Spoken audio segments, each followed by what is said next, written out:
quinto ano, tudo bem? Bom, nós vamos para o nosso segundo vídeo, né? Como eu falei no vídeo de matemática, hoje é a nossa última aula, né? Estamos praticamente encerrando as nossas atividades com videoaulas, tá bom? Sem mais demora, né? Porque nós estamos ainda faltando algumas coisas para fechar a história. Tia Georgette vai fazer um resumo, tá? Do conteúdo de história, para que o vídeo não fique muito longo. Durante essa unidade, nós falamos sobre o quê? Falamos sobre a escrita, sobre a evolução da escrita. Falamos sobre dias, sobre os meses, sobre o ano, sobre o calendário, né? O calendário solar, o calendário lunar, o nosso calendário gregoriano, né? Falamos sobre que todo dia do ano se homenageia um santo, né? Por quê? Porque esse calendário, ele é de origem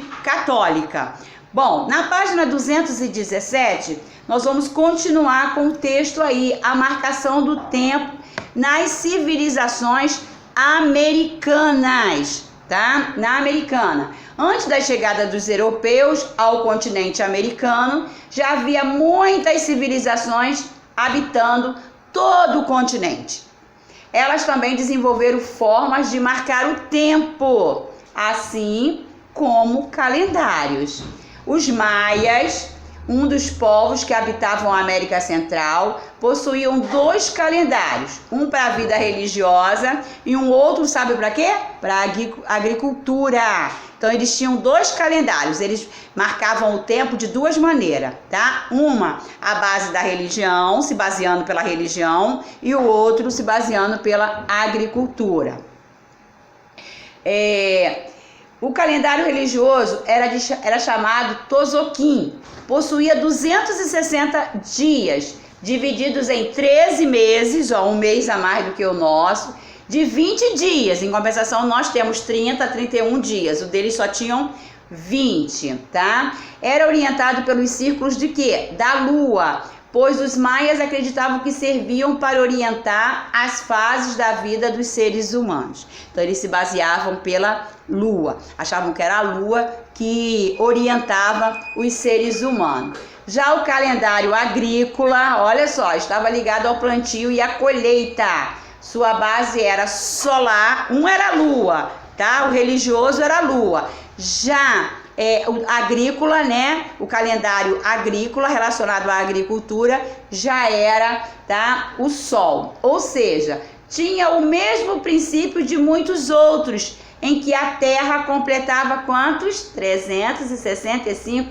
dias para dar a volta ao redor do Sol. É o nosso calendário. Mas como a base de contagem desses povos usava o número 20, era dividido em 18 meses e tinha 5 dias de festas que ajudavam a completar o ano. Olha, o curioso é que esses 2 calendários funcionavam juntos e que a cada 3.172 anos eles se iniciavam na mesma época, o que para essa civilização significava o início de uma nova era.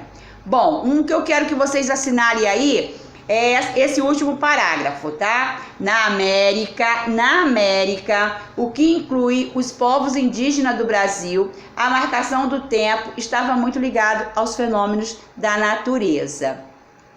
A agricultura, as chuvas, o frio, a colheita e a cheia dos rios, ok? Vamos lá, página 218. A contagem do tempo já para as culturas africanas. Os povos africanos também tiveram suas formas de contagem do tempo, antes da influência de quem? Do cristianismo, do islamismo. Diversas tribos e reinos africanos possuíam os seus calendários. Os egípcios, por exemplo, usavam relógio, como o de sol, o de água, para contar o tempo durante os dias. Também usavam como guia o surgimento da estrela Sirius, momento em que as cheias do rio Nilo começavam a acontecer. Essa marcação era importante para os egípcios pudessem organizar o plantio e a colheita ao longo dos anos. tá? Aí nós temos falando, né, que outros calendários de povos africanos também são contados de acordo com fenômenos da natureza ou com o círculo do plantio. Muitos, tá, se baseavam pela colheita, tá? E muitos também se baseavam pela natureza. Com a cultura e a tradição oral, né, que eles naquela época não tinham escrita, eles aprendiam através das histórias que se passavam de pai para filhos, né? Persistiam por anos nesses povos. A antiguidade desse calendário não tem uma marcação correta. Não se pode afirmar, tá, essas datas do calendário africano. Por quê? Porque demorou muito a escrita, como nós já vimos, né? Porque eles usavam mais, né, os registros das suas histórias, a maioria são oral, porque eram contadas, tá? Eram faladas essas histórias, não escrita. Bom, outras medições do tempo. Bom, além dos dias, meses e anos, existem outras medidas de tempo utilizadas na história. Os portugueses chegaram no Brasil no século XVI, tá? A Semana de Arte Moderna aconteceu na década de 20, no Brasil. As inovações tecnológicas e espaciais vêm sendo aprimoradas no terceiro milênio, tá? Então, nós já sabemos que uma década corresponde o quê? A 10 anos, um século, 100 anos, um milênio, 1000 anos, né? E aí nós temos um século, século 1, de 1 a 100, século 4, de 301 a 400, século 10, 901 a 1000, século 16, 1501, foi na época do descobrimento, ao 1600, século 19, de 1801 ao 1900, século 21 é o nosso século, né? Então, é o nosso século 21, só vai acabar em 2100, tá? Só vai acabar em 2100. Bom, aí nós temos, na página 220, uma atividade, tá? Faça essa atividade, tá bom? Façam essa atividade, página 220. É muito bom praticar um pouco.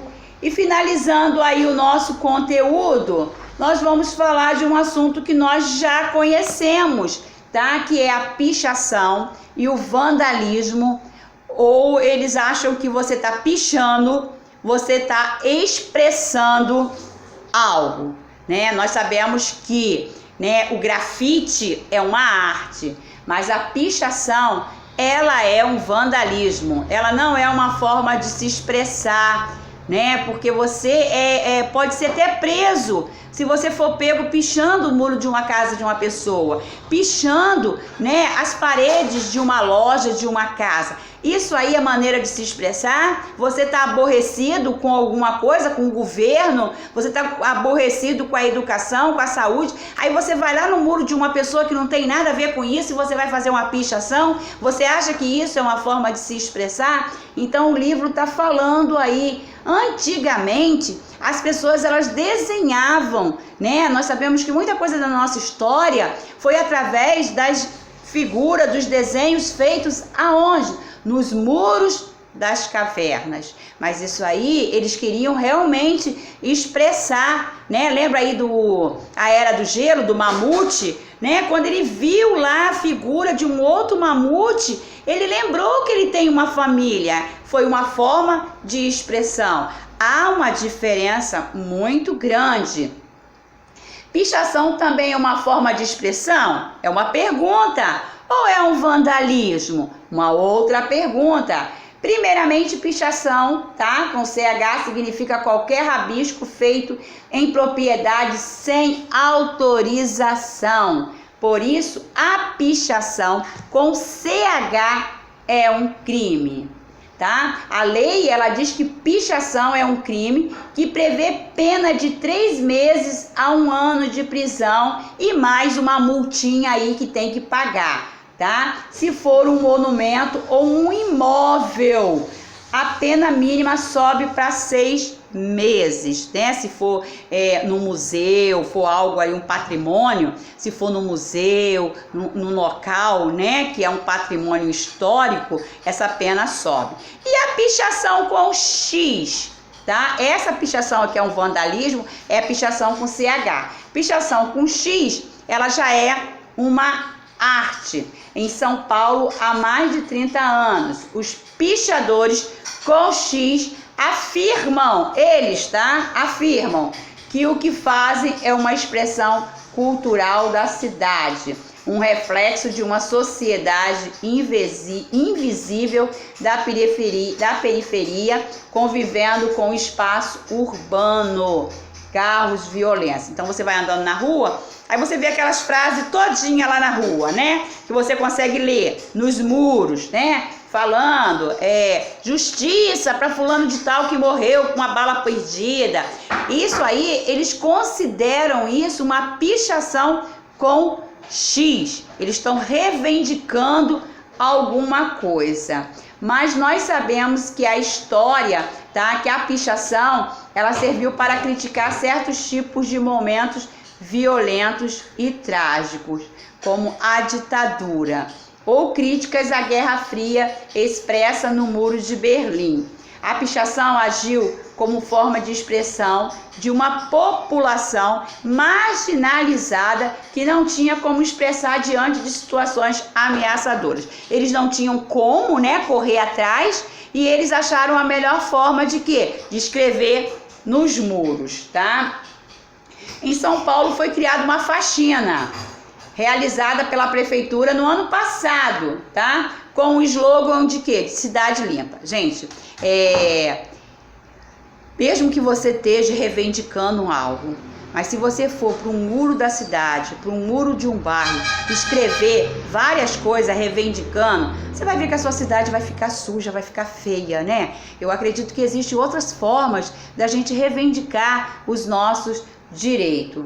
Tal situação mostrou ainda que as pessoas enxergavam essas expressões como arte. Teve gente que não gostou que o prefeito lá, o governador de São Paulo, foi limpar lá a cidade, porque a cidade estava escrita várias coisas, várias reivindicações, e teve gente que não gostou, que achou que aquilo ali estava querendo tampar a boca do povo, tá? Então, pessoas enxergavam essas expressões como uma arte urbana e outras como sujeira e vandalismo. Aí você tira a sua conclusão, tá? Quinto ano. Bom, nós temos aí a página 222, 223, 224, com o quê? Com vários questionamentos. São várias atividades para vocês responderem de acordo com toda a unidade que foi estudada. Faça o livro também, né, de saber, devagar, não precisa fazer tudo desesperadamente, né? Faça devagar, faça bonitinho, releia os textos para que você possa, né, absorver bastante os conteúdos. Fiquem com Deus, um beijo no coração de vocês e até terça-feira.